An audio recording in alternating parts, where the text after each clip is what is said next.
എല്ലാ പ്രിയപ്പെട്ടവരും ക്രിസ്ത്യ വന്ദനം. പ്രിയപ്പെട്ടവരെ, ഹല്ലേലൂയ. ദൈവം നമുക്ക് ചില നൽകുവാൻ ദൈവം ആഗ്രഹിക്കുന്നെങ്കിൽ നാം എവിടെയായിരുന്നാലും നമ്മൾ ഏത് സാഹചര്യത്തിലാണെങ്കിലും ദൈവം നിങ്ങളെ ഹല്ലേലൂയ ദൈവത്തിന്റെ വഴികളിലേക്ക് ദൈവം കൊണ്ടുവരാൻ ഇടയാകും. ഒരുപക്ഷെ നിങ്ങൾ പലവിധമാകുന്ന വിചാരങ്ങളും ഭാരങ്ങളും പെട്ടായിരിക്കുന്നവരായിരിക്കാം, പലതിനെ ചൊല്ലി വിചാരപ്പെടുന്നവരായിരിക്കും, മനം കലകുന്നവരായിരിക്കാം, ജീവിതത്തിന്റെ പല സാഹചര്യങ്ങളിലൂടെ കടന്നു പോകുന്ന. പക്ഷെ എന്നാൽ എല്ലാം അനാഥമായിരിക്കുന്ന സാഹചര്യം കൊണ്ട് പ്രതികൂലമായിരിക്കുമ്പോൾ, എനിക്കൊന്നും അനുകൂലമല്ലാതിരിക്കുമ്പോൾ ഹല്ലേലൂയ ദൈവം നിങ്ങളെ തേടി വരുവാൻ, നിങ്ങൾക്ക് വേണ്ടി മാത്രം ദൈവം നിങ്ങളെ തേടി വരുവാൻ ഇടയാകും. നിങ്ങളുടെ പിതാക്കന്മാർക്ക് ലഭിക്കാത്ത അവകാശങ്ങളെ ദൈവം നിങ്ങൾക്ക് നൽകുവാൻ ഇടയാകും. സ്തോത്രം. പിതാക്കന്മാരുടെ അവകാശങ്ങളെ, അവർക്ക് പോലും ലഭിക്കാത്ത അവകാശങ്ങളെ ദൈവം നിങ്ങളെ കരങ്ങളിൽ എത്തിക്കുവാൻ ഇടയാകും. നമുക്ക് വായിക്കാം യോഹന്നാന്റെ സുവിശേഷം 4-ാം അധ്യായം. നമുക്ക് കാണുമ്പോൾ നിങ്ങൾക്ക് എല്ലാവർക്കും അറിയാം ആ ഒരു ഭാഗം. നിങ്ങൾക്ക് നമ്മൾ ശമരിയക്കാരി സ്ത്രീയോട് യേശു സംസാരിക്കുന്നത് കാണുവാൻ കഴിയും. യേശു ക്ഷീണം മാറ്റുവാനായി ശമരിയയുടെ കിഴങ്ങിൽ ഇരിക്കുകയായിരുന്നല്ലോ. അല്ലെങ്കിൽ അവിടെ നിന്നപ്പോൾ ഒരു സ്ത്രീ വെള്ളം കോരാൻ വേണ്ടി വരികയാണ്. അവിടെ വന്നപ്പോൾ യേശു അവരോട് ചോദിക്കുകയാണ്, എനിക്ക് കുടിപ്പാൻ അല്പം വെള്ളം തരണമെന്ന് പറയുമ്പോൾ ആ യേശുവിന്റെ വസ്ത്രധാരണവും അല്ലെങ്കിൽ തന്റെ ആ ഇരിപ്പും തന്റെ തന്റെ ആ മുഖത്തിന്റെ പ്രസാദമൊക്കെ അമ്മ മനസ്സിലാക്കിയ സ്ത്രീ പറയുകയാണ്, നീ ഒരു യഹൂദനാണ്. ഹല്ലേലൂയ. അമ്മ യഹൂദനായ നീ എന്നോട് വെള്ളം ചോദിക്കുവാൻ ഞാൻ ആരാണ്? കാരണം യഹൂദന്മാർ എന്ത് ചെയ്യത്തില്ല, ശമരിയക്കാരെ സ്നേഹിക്കത്തില്ല, ശമരിയക്കാരെ ഇഷ്ടമല്ല, ശമരിയക്കാരെ മിണ്ടത്തില്ല. എന്നാൽ ഹല്ലേലൂയ നീ യേശു യഹൂദനായിരിക്കെ എന്ന് മനസ്സിലാക്കി, അല്ലെ യഹൂദനായിരിക്കെ ഹല്ലേലൂയ നീ ഞങ്ങളോട് സംസാരിക്കുന്നത് എന്തുകൊണ്ടാന്ന് ചോദിക്കുമ്പോ ഹല്ലേലൂയ ഇവിടെ പറയുന്നൊരു കാര്യമുണ്ട്. യഹൂദന്മാർക്ക് ശമരിയക്കാരും യാതൊരു ബന്ധമില്ലെന്ന് പറയുമ്പോൾ അതിന് യേശു, നീ ദൈവത്തിന്റെ ദാനവും നിന്നോട് കുടിപ്പാൻ ചോദിക്കുന്ന ആരെന്നും അറിഞ്ഞെങ്കിൽ നീ എന്നോട് ചോദിക്കുകയും ഞാൻ നിനക്ക് ജീവനുള്ള വെള്ളം തരികയും ചെയ്യുമായിരുന്നു. നോക്കുക, നീ ദൈവത്തിന്റെ ദാനം. ഒന്ന് യേശു അവളോട് പറയുകയാണ്, നീ എന്ത് ചെയ്യാ, ദൈവത്തിന്റെ ദാനമാണ്. പ്രിയപ്പെട്ടവരെ, നിങ്ങൾ ദൈവത്തിന്റെ ദാനമാണ്. എന്നിട്ട് പറയാം, നീ നിന്നോട് കുടിപ്പാൻ ചോദിക്കുന്നവൻ ആരെന്ന് അറിഞ്ഞുവെങ്കിൽ, എന്ന് പറഞ്ഞാൽ ഞാൻ ആരെന്ന് യഥാർത്ഥമായി നീ അറിഞ്ഞെങ്കിൽ ഹല്ലേലൂയ അവൻ ജീവനുള്ള വെള്ളം നിനക്ക് തരുമായിരുന്നുവെന്ന്. നോക്കൂ, ഇവിടെ പറയുന്നതിന്റെ എന്താണ് അർത്ഥം? സ്തോത്രം. ഇവിടെ പറയുക, നീ എന്നോട് ചോദിക്കുന്നത് ഹല്ലേലൂയ ആരാണ് നീ, ഞാൻ ആരാണ് നീ അറിഞ്ഞിരുന്നെങ്കിൽ നിത്യജീവന്റെ അവകാശത്തിന്റെ പരിണാമമുള്ളവൻ, അതായത് സർവശക്തനായ ദൈവമാണ് യേശു മനുഷ്യനായി ഭൂമിയിലേക്ക് വന്നതാണ്. അല്ലെ പ്രിയപ്പെട്ട ശമരിയക്കാരി സ്ത്രീയെ ഒരു താഴ്ന്ന രീതിയിലുള്ള അവരുടെ സ്വഭാവം, അവരുടെ ഇപ്പോഴത്തെ അവസ്ഥകളും അവരുടെ സാഹചര്യങ്ങളൊക്കെ നമുക്കറിയാം. ഹല്ലേലൂയ അവൾക്ക് ഭർത്താവ് ഉണ്ടായിരുന്നു, അവൾ വിവാഹം കഴിഞ്ഞതായിരുന്നു. പക്ഷെ എന്നാൽ അതൊന്നും നിലനിൽക്കാതെ അവിടെ ജീവനാശത്തിന്റെ വക്കിലൂടെ പോയി, നിലനിൽക്കാതെ സന്തോഷം അനുഭവിക്കാതെ കുടുംബ ജീവിതത്തിന്റെ മേഖലയിലെ സന്തോഷവും സമാധാനവും അനുഭവിക്കാതെ ഇരിക്കുന്ന മേഖലകളില് അവള് വലിയ ഭാരത്തോടെ ആയിരിക്കുമ്പോഴൊക്കെ അവൾ എന്ത് ചെയ്യാ, ഈ കിണറിനരികിലേക്ക് വന്നിട്ട് വെള്ളം കോരാൻ വേണ്ടി വന്ന് അവളുടെ ജീവിതത്തെ തിരിക്കുന്ന, അവരുടെ ജീവിതത്തിന് ചേഞ്ച് വരുന്ന ദിവസമാണത്. കാരണം ഇത്രയും നാളുകൾ വെള്ളം കോരാൻ വരുമ്പോൾ അവൾക്ക് എന്തെങ്കിലും ഇങ്ങനെ ഒരാളെ കാണുവാൻ കഴിയുന്നില്ല. പക്ഷെ എന്നാലും പ്രത്യേകിച്ച് അവൾക്ക് എന്ത് ചെയ്തു, ഒരു ഹല്ലേലൂയ യേശുവിനെ കാണുവാൻ കഴിയും. യേശുവിനെ കണ്ടപ്പോൾ ഹല്ലേലൂയ അവള് സംസാരിക്കുകയാണ്. അവരുടെ അകത്തേക്ക് ദൈവത്തിന് ശബ്ദം ഇറങ്ങി വരികയാണ്. ആ ദൈവ ശബ്ദം അവളെ മാറ്റാൻ വേണ്ടിയിട്ട് ഹല്ലേലൂയ തയ്യാറാകുകയാണ്. ഇത് നമുക്ക് കാണുവാൻ കഴിയും. ഇവിടെ പറയുകയാണ്, അവിടെ ജീവിതത്തെ, അവിടെ അല്ലെങ്കിൽ തലത്തെ ഇതുവരെ നമ്മൾ കേൾക്കാത്ത ഒരു ഹല്ലേലൂയ ശബ്ദമാണ് അവിടെ കേൾക്കാൻ പോകുന്നത്. അവിടെ പറയുക, നീ ദൈവത്തിനതാണ്. ഒന്ന് നമുക്ക് വെളിപ്പെടുത്തി കൊടുക്കും. ഓക്കെ, നീ നിന്റെ ജീവിതത്തെ ഒക്കെ നോക്കുമ്പോൾ, മറ്റുള്ളവർ നോക്കുമ്പോൾ ഒരു പക്ഷേ നീ കൊള്ളത്തിലായി കഴിവില്ലാത്തവളായിരിക്കാം, പക്ഷേ ഹല്ലേലൂയ നിലനിൽപ്പില്ലാത്തവളായിരിക്കാം. വെറുക്കപ്പെട്ടവരായിരിക്കാം, കുടുംബത്തിൽ അല്ലെങ്കിൽ സമൂഹത്തിൽ ഒറ്റപ്പെട്ടവരായിരിക്കാം, പലവിധമാകുന്ന ഹല്ലേലൂയ മ്ലേച്ഛമായ ജീവിതത്തിലായിരിക്കാം നീ നയിച്ചു കൊണ്ടെന്നാലും ഇവിടെ കർത്താവ് അവളെ മനസ്സിലാക്കി, അവിടെ ഭൂതകാലം, ഭാവി കാലം, വർത്തമാന കാലങ്ങളെ മനസ്സിലാക്കി കർത്താവ് അവളോട് പറയുകയാണ്, നീ ദൈവത്തിന് ദാനമാണ്. പ്രിയപ്പെട്ടവരെ, നമ്മുടെ ഇന്നത്തെ കാലങ്ങളെയും കഴിഞ്ഞ കാലങ്ങളെയും നോക്കിക്കാണുന്ന മനുഷ്യർ അനേകര്. ഇന്നത്തെ ആത്മീയത നമ്മൾ കഴിഞ്ഞ കാലങ്ങൾ എന്താണ്, ഇത് നമ്മുടെ ജീവിതത്തിലെ അവസ്ഥകൾ അറിഞ്ഞാണ് മനുഷ്യൻ പ്രവർത്തിക്കുന്ന സംസാരിക്കുക. പക്ഷെ എന്നാൽ ദൈവം അങ്ങനെയല്ല. നമ്മുടെ വരുവാനുള്ള നാളുകളിൽ നമ്മൾ അങ്ങനെയായി തീരുമെന്ന് അറിഞ്ഞാണ് കർത്താവ് നമ്മെ സ്നേഹിക്കുന്നത്, നിങ്ങളെ സ്നേഹിക്കുന്നത്.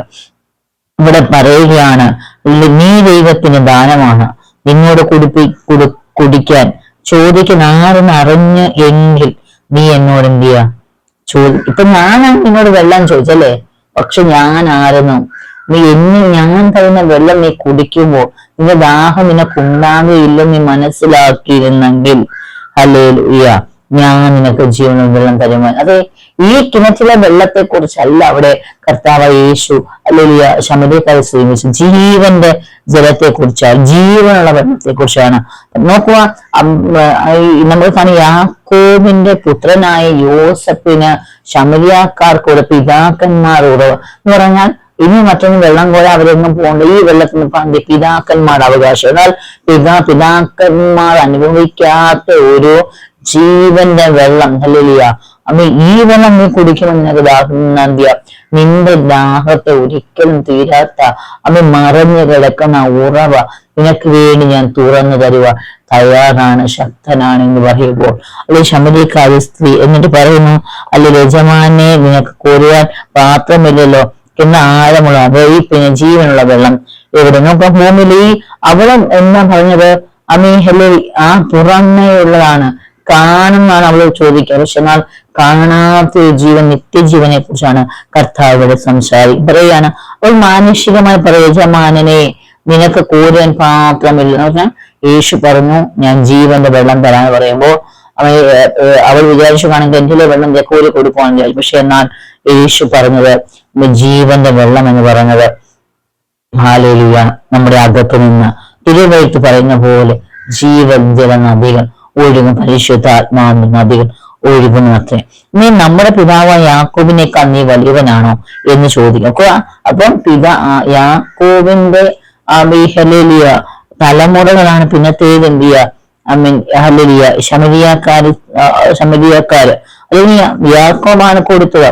അപ്പൊ ഇവിടെ പറയുക യേശു പറയുന്നുണ്ട് ഹല്ലേലൂയ അവനും അവന്റെ മക്കളും മൃഗങ്ങളും എന്ത് ചെയ്യാം ഈ വെള്ളം കുടിച്ചു പോകുന്നു എന്ന് യേശു പറയുകയാണ്. ഈ വെള്ളം കുടിക്കുന്നവനെല്ലാം ദാഹിക്കും എന്ന് പറഞ്ഞാൽ ഭൂമിയിലെ കിണറ്റിലെ വെള്ളം കുടിക്കുന്നവൻ, കാണുന്ന വെള്ളം കുടിക്കുന്നവനെല്ലാം ദാഹിക്കും, സ്തോത്രം. എന്നാൽ കാണാത്ത വെള്ളം കുടിക്കാത്തവൻ, ദൈവം കൊടുക്കുന്ന വെള്ളം കുടിക്കുന്നവൻ ഒരു നാളും ദാഹിക്കത്തില്ല. ഞാൻ കൊടുക്കുന്ന വെള്ളം അവൻ ജീവനിലേക്ക് പൊങ്ങി വരുന്ന നീരുറവായി മാറും. നോക്കൂ പ്രിയപ്പെട്ടവരെ, യേശുവിൽ നിന്ന് കുടിക്കുന്ന വെള്ളം ഒരുവന്റെ ദാഹം തീർക്കുകയും മറ്റുള്ളവരിലേക്കും ആ ദാഹം തീർപ്പിക്കുന്നതായി മാറും. അതിനുശേഷം നമ്മൾ കാണും, യജമാനനെ എനിക്ക് കുടിക്കാൻ ദാഹിക്കാതെ ഞാൻ കോരുവായിരിക്കുന്നുള്ളൂ, എങ്ങനെ ഞാൻ വെള്ളം ഇന്നത്തെ ചോദിച്ചിട്ട് അവളോട് യേശു പറയുകയാണ് ഹല്ലേലൂയ നീ പോയി നിന്റെ ഭർത്താവിനെ വിളിച്ചുകൊണ്ട് പറയുമ്പോ എനിക്ക് ഭർത്താവില്ല എന്ന് പറയുമ്പോൾ അവിടെ ജീവചരിത്രത്തെ കുറിച്ച് കർത്താവിന്റെ സ്തോത്രം അവരെ വിവരിച്ച് പറയുകയാണ്. നമ്മെ നന്നായി അറിയുന്ന ദൈവമാണ് നമ്മുടെ കർത്താവ്, സ്തോത്രം. അതിനുശേഷം യേശുവിനോട് അവൾ ചോദിക്കുന്നു നീ പ്രവാചകനാണോ എന്ന് ചോദിക്കുന്നു. അതിനുശേഷം സ്തോത്രം കുറെ കാര്യങ്ങൾ പറഞ്ഞിട്ട് അവൾ അറിഞ്ഞ കാര്യം ഹല്ലേലൂയ അവൾ എന്ത് ചെയ്തു, അവള് പോയി ഹല്ലേലൂയ അവിടെ കൂടെയുള്ളവരോട് നോക്കും. അവളുടെ അകത്ത് പകർന്ന ആ സന്തോഷം, അവരെ അകത്ത് പകർന്ന വെളിച്ചം, അവൾ കുടം എന്ത് വെള്ളം കോരാൻ വന്നു, ആ കുടം അവിടെ വെച്ചിട്ട് അവൾ ഭാഗ്യമായത് അവിടെ വെച്ചിട്ട് എന്ത് ചെയ്തു, അവൾ പട്ടണത്തിൽ പോയി സ്ത്രീകളോട് പറയുകയാണ് ഞാൻ ചെയ്തൊക്കെയും എന്നോട് പറഞ്ഞ മനുഷ്യനെ വന്നു കാണുന്നേൻ, അവൻ ക്രിസ്തു ആയിരിക്കുമോ എന്ന് പറഞ്ഞു. നോക്കുക അവിടെ അകത്തെ വെളിപ്പാട് കണ്ടോ, കർത്താവിനോട് സംസാരിച്ച വ്യക്തിക്കുള്ള വെളിപ്പാടാണ് അവൻ ക്രിസ്തു ആയിരിക്കുമോ എന്ന് പറഞ്ഞാൽ യേശു ക്രിസ്തു വരുമെന്നും ഹല്ലേലൂയ എന്ന് ഇസ്രായേൽ ജനതയ്ക്കറിയാം. യേശു ക്രിസ്തുവിന്റെ വയറിനെ കുറിച്ച് ഹല്ലേലൂയ അവർ വിശ്വസിക്കുന്നുണ്ട്. പക്ഷെ യേശുവാണ് എല്ലാവരും വിശ്വസിക്കുന്നില്ല. മശീഹ വരുന്നത് വിശ്വസിക്കുന്നു, പക്ഷെ അത് യേശുവാണ് എന്ന് അവർ വിശ്വസിക്കുന്നില്ല. സ്തോത്രം. അമ്മ അതിനുശേഷം നമ്മൾ കാണുവാൻ പ്രിയപ്പെട്ടവരെ ഇതിനകത്ത് വലിയൊരു ഇതുണ്ട്. അവൾ ഏത് ആവശ്യത്തിനാണ് അമ്മ വന്നത്? ഹല്ലേലൂയ. ഒരു പക്ഷെ നിങ്ങൾ ദിവസത്തിന് വന്നിയ ഏത് ആവശ്യമാണ്? ഒരുപക്ഷെ കുഞ്ഞുങ്ങളുടെ വിവാഹമായിരിക്കാം, അല്ലെങ്കിൽ സാമ്പത്തികമായ ഭവനമായിരിക്കാം, തലമുറയെ കുറിച്ച് രോഗമായിരിക്കാം, മറ്റുള്ള ഭാരങ്ങളായിരിക്കാം. ആരുമില്ലാത്ത എന്നാല് നിങ്ങൾ അതൊക്കെ കാത്തു വെച്ചിട്ട് നിങ്ങൾ അറിഞ്ഞ സത്യത്തിന് നിങ്ങൾ നിൽക്കാൻ തയ്യാറാണോ? സ്തോത്രം. അവിടെ അവൾക്ക് വെള്ളം കോരാൻ അവൾ വന്നത്, ആ പാത്രം അവൾ ഉപേക്ഷിച്ചിട്ടുന്ന ഹല്ലേലൂയ അവൾ എന്ത് ചെയ്തു? പോയി. ഹല്ലേലൂയ ഹല്ലേലൂയ അവൾ എങ്ങനെയായിരുന്നു, അവൾ ആരാണെന്നുള്ള അവൾക്ക് മനസ്സിലാക്കി കൊടുത്ത ആ യേശുവിന്റെ കാര്യം അവൾ പറയാൻ വേണ്ടി ഓടിയെന്ന്. ഹല്ലേലൂയ. അത് പിന്നത്തേതൊക്കെ കാണുവാൻ കഴിയും. അവൾ ഒരു സുവിശേഷകയായി മാറി എന്ന് നമുക്ക് കാണുവാൻ കഴിയും. സ്തോത്രം. പ്രിയപ്പെട്ടവരെ, നമ്മൾ വിശ്വാസത്തോട് വന്നു. പക്ഷെ എന്നാൽ നമ്മുടെ ബാഹ്യമായ കാര്യങ്ങൾ കൊണ്ട് നമ്മൾ എന്ത് ചെയ്യാം? ഒതുങ്ങിപ്പോകരുത്. ക്രിസ്ത്യ വിശ്വാസത്തിൽ ഒതുങ്ങിപ്പോകരുത്. ഈ ശമരിയക്കാരി സ്ത്രീ പിന്നത്തേക്ക് സുവിശേഷകയായി മാറി. നിങ്ങൾ കാണും, അവൾ ആദ്യ ചെയ്ത സുവിശേഷമയാണ് ചെയ്തത്. ദൈവം അവളെ അതിൽ നിന്ന് വിടുവിച്ചപ്പോൾ അല്ലെങ്കിൽ അവൾ വെള്ളം കോരി അവരുടെ വീട്ടിൽ പോകുന്നല്ല പറയാം. അവൾ കേട്ട്, അവൾ മനസ്സിലാക്കി, അതവൾ സ്വീകരിച്ചു. അവൾ അവിടെ ഏത് വിഷയങ്ങൾ നടുവിലാണോ നിങ്ങൾ രോഗമായിരിക്കും, പക്ഷേ രോഗത്തിന് അല്പം ഹല്ലേലൂയ ശമനം ലഭിച്ചിട്ട് രോഗം എന്ന വിഷയങ്ങൾ മാറ്റിക്കളഞ്ഞിട്ട് യേശുവിനെ കുറിച്ചുള്ളവർ നിങ്ങൾ മറ്റുള്ളവരോട് പറയുക, യേശുവിന്റെ സ്തുതി മറ്റുള്ളവർ പറയുക. യേശുവിനെ കുറിച്ച് യഥാർത്ഥമായി വെളിപ്പെടുത്താൻ തയ്യാറാണെങ്കിൽ സ്തോത്രം പിന്നത്തേത് രോഗം അറിയപ്പെടുന്ന ഹല്ലേലൂയ ശുശ്രൂഷകരാക്ക് ദൈവമാണ്. ഇന്നും നമ്മൾ ഹല്ലേലൂയ നോക്കുക, ഇന്നത്തെ കാലഘട്ടങ്ങളിൽ ഒരു സ്ത്രീ അല്ലെ 5 ഭർത്താവാണ് പറയുന്നത്. മനുഷ്യരാണെങ്കിൽ പിന്നെയും അവളെ വാഴ്ത്തുവോ? പക്ഷേ ഇല്ല. കർത്താവ് ഇന്നും തിരുവചനത്തെ ശമരിയക്കായ സ്ത്രീയെ കുറിച്ച് എഴുതി. എന്തുകൊണ്ടാ? ദൈവത്തിന് വേണ്ടി പ്രയോജനപ്പെടുന്ന ദൈവം മറക്കത്തില്ല. ദൈവത്തിന് വേണ്ടി നീ ഒരു ഗ്ലാസ് വെള്ളമെങ്കിലും അല്ലെ ഒരു ആഹാരമെങ്കിലും ഒരാളോട് ഹല്ലേലൂയ ഒരു സന്തോഷം, ഒരു സുവിശേഷം നീ പറയാൻ തയ്യാറാണെങ്കിൽ ഹല്ലേലൂയ ലോകം ഉള്ളിടത്തോളം കാലം, നാം ഭൂമിയിലുള്ളിടത്തോളം കാലം നമ്മെ പ്രസുതമാക്കും ദൈവം. ഹല്ലേലൂയ. പ്രിയപ്പെട്ടവരെ, മനുഷ്യൻ കാണുന്നത് പോലെ ദൈവം നിങ്ങളെ കാണുന്നത്.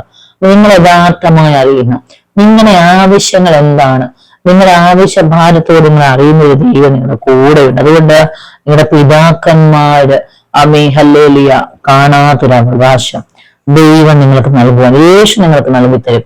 അല്ലെ അതുകൊണ്ട് വചനങ്ങളാൽ ദൈവം നമ്മെ സഹായിക്കട്ടെ.